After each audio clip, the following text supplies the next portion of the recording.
Hello everyone, मी आहे ज्योती आणि ज्योतिष क्रिएटिव्हिटीमध्ये आपल्या सर्वांचं खूप खूप स्वागत आहे। तर आज आपण सोलापूर भागातली पारंपरिक अशी शेंगदाण्याची पोळी पाहणार आहोत। तर सगळ्यात अगोदर आपण कणिक मळून घेऊया। त्यासाठी इथे मी 2 कप गव्हाचं पीठ घेतलेलं आहे। तर इथे तुम्ही मैद्याचा वापरही करू शकता, अर्ध गव्हाचं अर्ध मैद्याचं असंही घेऊ शकता। मैद्याच्या पिठाने पोळ्या या कडक होतात, त्यामुळे मी मैद्याचा वापर केलेला नाहीये। साधारण 2 ते 3 चमचे बेसन पीठ घालून घेतले आणि चवीनुसार मीठ घालून घ्यायचे। हे सगळं आपल्याला छान मिक्स करून घ्यायचे। इथे मी बेसन पिठाचा वापर केलेला आहे। पारंपरिक पद्धतीमध्ये बेसन पीठ वापरत नाही, पण मी वापरलेला आहे कारण याने आपली जी पोळी आहे ती छान खमंग आणि खुसखुशीत होते। तर सोबतच इथे मी 2 ते 3 चमचे कोमट तुपाचं मोहन घालून घेतलेलं आहे। इथे तेलाचं मोहनही घालू शकता, पण आपण जे बेसन पीठ वापरलेलं आहे त्यामध्ये जर आपण तुपाचं मोहन घातलं तर आपली जी पोळी आहे ती छान खुसखुशीत होते, त्यामुळे इथे मी तुपाचा वापर केलेला आहे। आता छान मिक्स करून घ्यायचे आणि थोडंसं हाताने आपल्याला हे पिठाला तूप चोळून घ्यायचं आहे। तर व्हिडिओ दाखवते त्या पद्धतीने आपण छान चोळून घ्यायचे। तर इथे पाहू शकता मस्त असं रवाळ इथे आपलं पीठ तयार झालेलं आहे, म्हणजे परफेक्ट इथे पीठ झालंय। याने आपली पोळी जी आहे छान खुसखुशीत होते। पारंपरिक पद्धत जर बघितली तर त्यामध्ये फक्त गव्हाचं पीठ वापरलं जातं, पण आपण थोडंसं याला वेगळं करून घेऊया। म्हणजे यामध्ये मी बेसन पीठ आणि तूप घालून घेतलेलं आहे। आता यामध्ये थोडं थोडं पाणी घालून आपल्याला रेग्युलर प्रमाणे कणिक भिजवून घ्यायची आहे। पण कणिक भिजवत असताना आपल्याला ती अगदी सैलसर भिजवायची नाहीये, थोडीशी घट्टसरच ठेवायची। कारण आपण सैलसर कणिक ही पुरणपोळीसाठी मळतो, आपण शेंगा पोळी करत आहोत, त्यामुळे थोडीशी ही घट्टसरच असते, त्यामुळे घट्टसरच मळून घ्यायची। थोडं थोडं आपल्याला यामध्ये पाणी घालून थोडंसं घट्टसरच पीठ इथे मी मळून घेणार आहे, त्यामुळे एकदम पाणी वापरायचं नाहीये, जसं लागेल तसंच आपल्याला इथे पीठ मळून घ्यायचं आहे। तर इथे पाहू शकता या पद्धतीने मी थोडंसं घट्टच पीठ इथे मळून घेतलेलं आहे, परफेक्ट झालेलं आहे। आता काय करायचंय, आपल्याला हे झाकण लावून ठेवायचे। साधारण 10 ते 15 मिनिटं हे आपल्याला झाकण लावून ठेवायचे। तर पीठ आपलं सुकू नये त्यासाठी थोडंसं वरून मी तेल लावून घेतेय, इथे तूपही लावून घेऊ शकता आणि 2-3 मिनिटं हे मळून घ्यायचे आणि आता झाकण लावायचे आणि हे आपल्याला साईडला ठेवून द्यायचं आहे।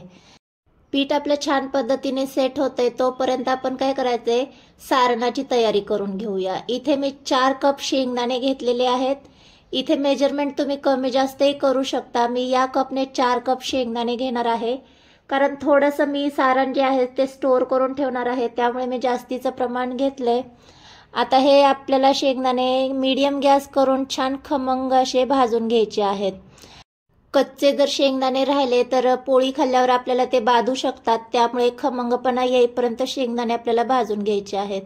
तर इथे 2-3 मिनिटं मी शेंगदाणे छान खमंग असे भाजून घेतलेत। आता हे आपण काढून घेऊया आणि थंड करून घेऊया।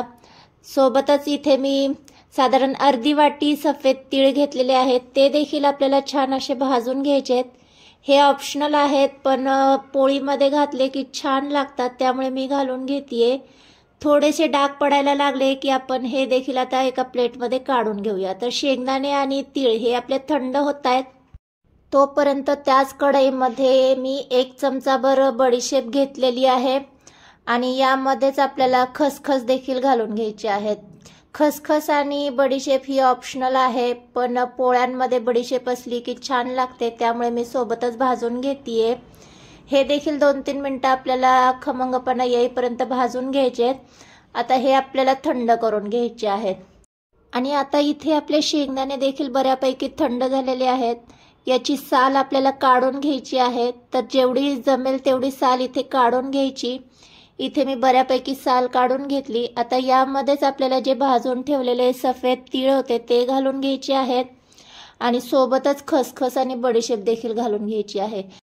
आणि यामध्ये आपण 4 कप शेंगदाणे घेतले होते, त्यामुळे यामध्ये मी 3 कप बारीक चिरून घेतलेला गूळ घालून घेतेय। हे परफेक्ट मेजरमेंट आहे, इतकं गोड पुरेसं आहे। तुम्हाला जर यापेक्षा जास्त गोड करायचं असेल तर तुम्ही 4 कपला 4 कप घेऊ शकता, पण ते फारच गुळचट होईल. हे 3 कप पुरेसे आहेत. तर हे सगळं छान आपल्याला मिक्स करून घ्यायचंय आणि यातलं थोडं थोडं मिश्रण आपल्याला मिक्सर जारमध्ये घालून घ्यायचंय आणि वाटून घ्यायचं आहे. तर वाटत असताना मिक्सर चालू बंद करूनच वाटायचंय. आपल्याला अगदी तेल सुटेपर्यंत हे मिश्रण वाटायचं नाहीये, अगदी पावडर देखील करायची नाहीये. थोडंसं रवाळ टेक्स्चर म्हणजे थोडीशी भरडच ठेवायची आहे. तर इथे पाहू शकता या पद्धतीने मी इथे शेंगदाण्याची भरड करून घेतलेली आहे. परफेक्ट आहे. आता हे आपण एका प्लेटमध्ये काढून घेऊया आणि याच पद्धतीने सगळं मिश्रण आपलं वाटून घ्यायचं आहे. तर इथे यामध्ये आपण बडीशेप आणि खसखस घातलेली आहे. तुमच्याजवळ जर बडीशेपची पूड असेल तर तुम्हाला बडीशेप भाजायची काहीच गरज नाहीये. आता बऱ्यापैकी मिश्रण आपलं वाटून झालंय. आता यामध्ये मी पाव चमचा वेलची पावडर घालून घेतेय. सुंठ पावडर आवडत असेल तर तीही ॲड करून घेऊ शकता. थोडीशी जायफळ मी किसून घालतीये. मिश्रण पूर्ण वाटून झाल्याच्या नंतर सुद्धा आपल्याला पुन्हा हाताने ते छान मिक्स करून घ्यायचे, म्हणजे ते एकजीव होऊन जातं. तर इथे बऱ्यापैकी मिक्स करून झालंय. तर हे मिश्रण जे आहे तुम्ही महिनाभर स्टोअर करून ठेवू शकता. एअरटाईट कंटेनरमध्ये ठेवून द्यायचं. जेव्हा कधी गरम गरम पोळी खायची असेल तेव्हा यातलं थोडंसं मिश्रण काढून घ्यायचं आणि त्याच्या गरम गरम अशा पोळ्या करून द्यायच्या आहेत. तर इथे परफेक्ट आपलं मिश्रण तयार झालेलं आहे. असा गोळा तयार होतो म्हणजे परफेक्ट ते एकजीव झाले. आता यातलं थोडंसं मिश्रण मी एअरटाईट कंटेनरमध्ये ठेवणार आहे आणि थोडंसं आपल्याला आता पोळ्या करण्यासाठी मी काढून घेणार आहे. तर इथे आपलं पीठ देखील बऱ्यापैकी सेट झालेलं आहे. तर आता काय करायचं आहे, यातले छोटे छोटे आपल्याला बॉल्स करून घ्यायचे आहेत. तर अगोदरच मी इथे बॉल्स करून घेतेय म्हणजे एकसारख्या पोळ्या होतात. तर साधारण एवढ्या आकाराचे मी बॉल्स करून घेणार आहे. तर छोटी पोळी असली की दिसायला छान दिसते. तर साधारण एवढे बॉल्स मी करून घेतलेत. आता आपण पोळी लाटण्यासाठी घेऊया.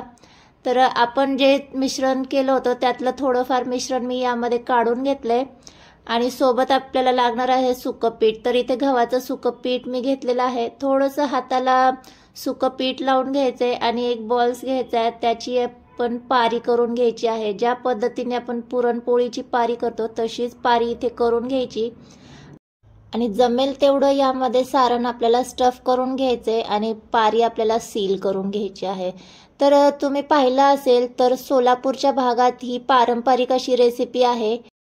संक्रांतीच्या सणाला प्रत्येक घरात बनवली जाणारी ही शेंगदाण्याची पोळी आहे. पुरणपोळी सहसा संक्रांतीला ते करत नाहीत, शेंगदाण्याचीच पोळी करतात आणि या ज्या पोळ्या आहेत त्या गरम गरम खाल्ल्या जात नाहीत, तर या पूर्ण थंड केल्या जातात.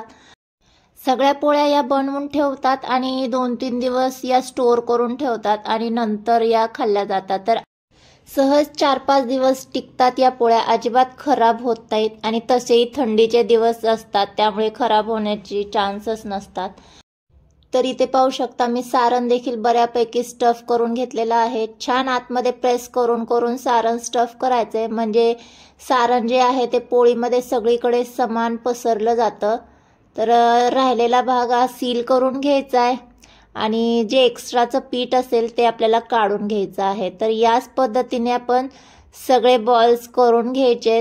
तर जसं जमेल तसे आपल्याला करून घ्यायचे. तर एक्स्ट्राचं पीठ मी काढून घेतेय. तर पोळी लाटत असताना दुसरी स्टेप म्हणजे आपल्याला पूर्ण सारण स्टफ केल्याच्या नंतर अशी हाताने थोडीफार प्रेस करून घ्यायची आणि थोडंसं सुकं पीठ लावून घ्यायचंय हाताला आणि ज्या पद्धतीने आपण भाकरीची पारी करतो त्या पद्धतीने इथे आपल्याला पुन्हा पारी करून घ्यायची आहे. तर याने काय होईल, आपलं जे सारण आहे ते सगळीकडे एकसारखं पसरलं जातं. तर प्रत्येक पोळी लाटताना ही स्टेप फॉलो करायची म्हणजे सारण सगळीकडे एकसारखं पसरलं जातं. आणि आता आपल्याला लाटून घ्यायचे आहेत. पोलपाटाला थोडंसं सुकं पीठ लावून घ्यायचं आपल्याला आणि छान ही पोळी आपल्याला लाटून घ्यायची आहे. तर लाटत असताना अगदी हलक्या हातानेच लाटायची आणि ही पोळी लाटत असताना आपल्याला ती अगदी पातळ करायची नसते, तर थोडीशी ही जाडसरच ठेवायची असते कारण ही शेंगदाण्याची पोळी आहे. शेंगदाणे आतमध्ये असल्यामुळे पोळी तुटू शकते. तर या पद्धतीने जर थोडीशी थिक ठेवली तर ती अजिबात तुटणार नाही. तर इथे पाहू शकता इतपत मी जाड ठेवलेली आहे. आणि आता आपण आपल्या गॅसकडे जाऊया. तर अगोदरच मी इथे तवा गरम करण्यासाठी ठेवलेला आहे. तर इथे लोखंडाचा तवा घेतलेला आहे त्यामुळे थोडंसं ऑइलने ग्रीस करून घेतलाय आणि आता आपल्याला यावर पोळी घालून घ्यायची आहे। तर मीडियम गॅस करायचा आहे पोळी शेकत असताना, कारण गूळ मेल्ट झाला तर पोळी ही चिटकून करपू शकते, त्यामुळे मीडियम गॅसवरच आपल्याला पोळी शेकून घ्यायची।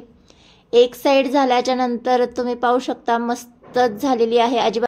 अजिबात कुठे गूळ मेल्ट झालेला नाहीये किंवा तव्याला तो चिटकलेला नाहीये, एकसारखा तो पसरला गेल्यामुळे ती छान शेकली जाते।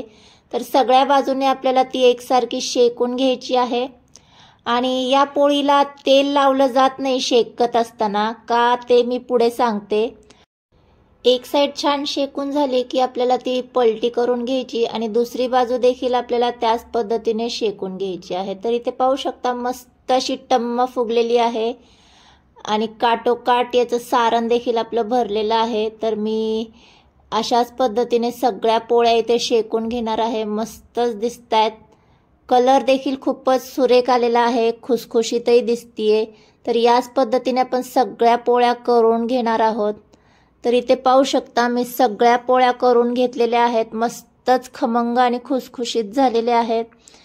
तर मगाशी मी सांगितल्याप्रमाणे ही पोळी शेकत असताना तेल लावलं जात नाही, कारण आपण जेव्हा ही पोळी खातो तेव्हा त्यावर अशी गरम गरम तुपाची धार सोडतात आणि मग ही पोळी तुपासोबत सर्व केली जाते। त्यामुळे ही शेकत असताना तेल लावत नाही, ही तुपासोबत खाण्यात येते म्हणून। तर या पद्धतीने सगळीकडे तूप पसरवून घ्यायचं आणि मस्त खमंग अशी पोळी सर्व करून घ्यायची आहे। तर इथे मी तुम्हाला एक पोळी कट करून दाखवतेय। तर पहा मस्त असे सहज याचे तुकडे पडतात। मी सुरीने कट केलेली आहे, अगदी एकसारखी ती कट झालेली आहे आणि सारण देखील आतपर्यंत मस्त काटोकाट इथे पसरलेलं आहे। तर अजिबात कुठे करपली नाही किंवा चिटकली नाही, तर मस्त अगदी खुसखुशीत झालेली आहे। बेसन पीठ आणि तुपाचं मोहन घातल्यामुळे आपली ही पोळी जी आहे ती छान खमंग आणि खुसखुशीत झालेली आहे। तर आजचा व्हिडिओ कसा वाटला, आवडला असेल तर व्हिडिओला लाईक, शेअर, सबस्क्राईब करायला विसरू नका। भेटूया नेक्स्ट व्हिडिओमध्ये, तोपर्यंत बाय।